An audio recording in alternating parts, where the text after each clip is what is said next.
সবজির দাম যেভাবে বাড়ছে তাতে মিড ডে মিলের খাবার বা অঙ্গনওয়াড়ি কেন্দ্রে খাবার কিভাবে জুটবে? তাদের পুষ্টিকর খাবার, গুণগত মানের পুষ্টি বেশি রয়েছে এরকম খাবার সবজি দিতে গেলে সে সবজি কিভাবে পাওয়া সম্ভব হবে? বাঁকুড়ার ছবি দেখাচ্ছি আপনাদের। অঙ্গনওয়াড়ি কেন্দ্রের বাইরে সেখানে ঝুড়ি পেতে সবজি সংগ্রহ করা হচ্ছে। আমার সঙ্গে প্রিয়ব্রত রয়েছে, আরো ভালো বলতে পারবে। প্রিয়ব্রত, এভাবে যে সবজি জুটছে সেই সবজিতে কি মানে তা কি যথেষ্ট?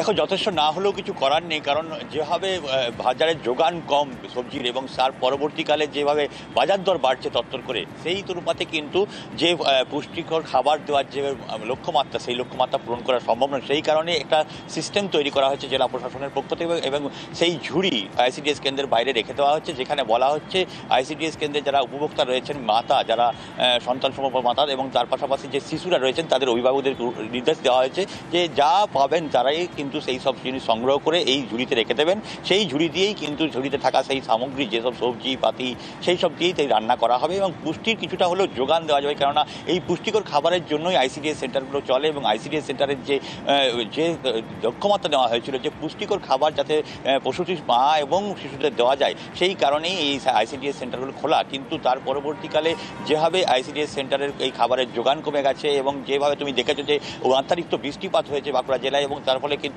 অতিরিক্ত মাত্রায় দাম বেড়েছে সবজির। যেখানে তুমি দেখতেই পাচ্ছ এক একটা সবজির দাম প্রায় 60 টাকা, 70 টাকা, 80 টাকা সেখানে কিলো। সেখানে কীভাবে এই কম টাকার মধ্যে এই যোগান দেওয়া সম্ভব, সেই জন্যেই এই ধরনের একটা সিস্টেম তৈরি করা হয়েছে যাতে কিছুটা হলেও পুষ্টিকর খাবার দেওয়া যায়। কিন্তু তাতেও কিন্তু পুষ্টিকর খাবার দেওয়া সম্ভব হচ্ছে না, কিন্তু চেষ্টা চালিয়ে যাচ্ছেন আইসিডিএস এর দিদিমণিরা, এর পাশাপাশি বাঁকুড়া জেলা প্রশাসন।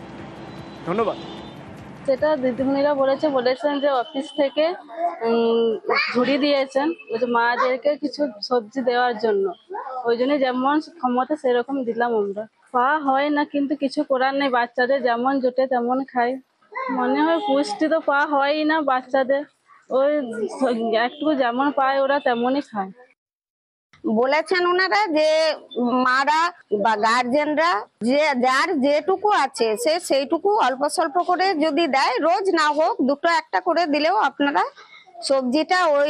সবজিটা বাচ্চাদেরকে দিবেন। যেহেতু 5 জনে আনলে 5 রকম সবজি হবে, তাহলে এই খিচুড়িতে বা ডালের ভাতের সঙ্গে দেবেন ওইটা। হ্যাঁ, আমরা অফিস থেকে ঝুড়িও পেয়েছি। এই যে এই ঝুড়ি, অফিস থেকে বলেছেন যে আপনারা ঝুড়িটি নামিয়ে রাখবেন, মাদেরকে একবার বলে দেবেন যে আমাদের অফিস থেকেই নির্দেশ, আমরা ঝুড়ি নিতে চাই নাই, বললেন যে ঝুড়ি নিয়ে যেতেই হবে।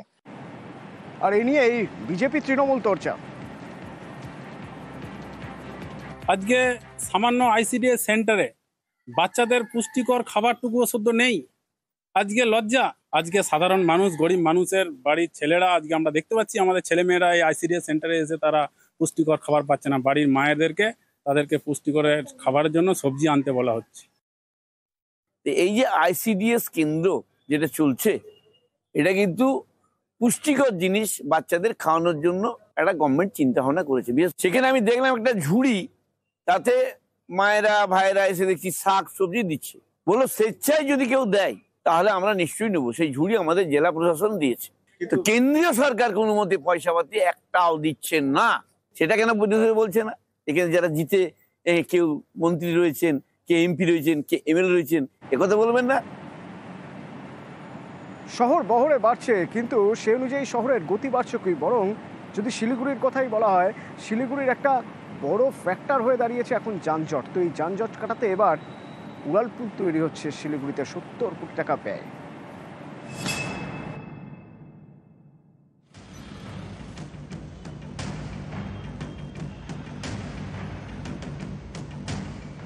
শিলিগুড়ি এই শহরে কয়েক লক্ষ বাসিন্দা। শিলিগুড়ির অন্যতম গুরুত্বপূর্ণ রাস্তা বর্ধমান রোড। এই রুটে দিন দিন যানজট বাড়ছে, তাই উড়ালপুল তৈরি করছে পূর্ত দফতর। ডিসেম্বরের আগে এই সেতু খুলে দেওয়া হবে বলে দাবি।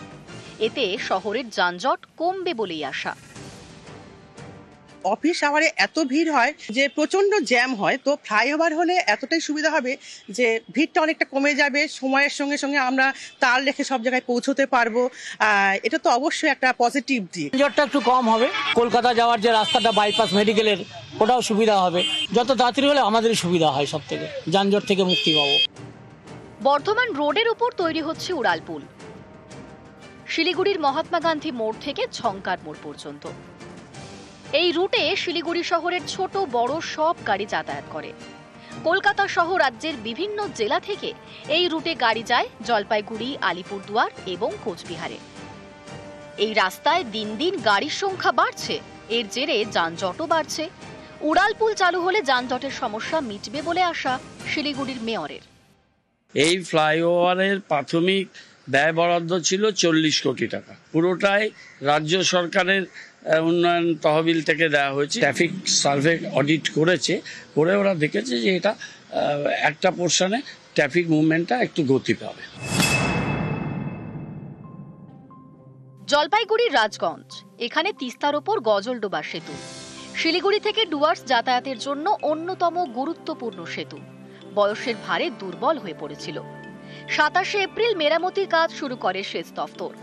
সেতু দিয়ে যান চলাচল বন্ধ রাখা হয়। 4 মাসে কাজ শেষ, রবিবার চালু হয়ে গেল গজলডোবা সেতু। বন্ধ থাকাতে অনেক অসুবিধা ছিল, সব থেকে পেশেন্ট শিলিগুড়ির যাতায়াতের খুব এখন ভীষণ অসুবিধা। এখন মোটামুটি আজকে চালু হলে অনেক সুবিধা হলো। রাজগঞ্জে তিস্তা নদীতে নৌকায় ঘোরা পর্যটকদের অত্যন্ত পছন্দের। গজলডোবা সেতু বন্ধ হওয়ায় এই রুটে যাতায়াত বন্ধ হয়ে যায়, পর্যটকের সংখ্যাও কমে যায়। এবার এই ছবিটা বদলাবে। প্রচুর মানুষ এই ব্রিজের উপর দিয়ে যাতায়াত করে মালবাজার, লাটাগুড়ি, ওদলাবাড়ি, আমাদের জলপাইগুড়ি, রাজগঞ্জ, ধূপগুড়ি, বিভিন্ন এলাকার মানুষ যাতায়াত করে। তার জন্য দুর্গাপূজার আজকে সত্যি আমাদের আনন্দের বিষয় যে পূজার মরশুমে মমতা ব্যানার্জি অনুপ্রেরণা আজকে ব্রিজটা খুলে দেওয়া হয়। ক্যামেরায় আলোক কুমার দে ও পিনাকি শীলের সঙ্গে পার্থপ্রতিম সরকার ও শান্তনু কর, নিউজ 18 বাংলা।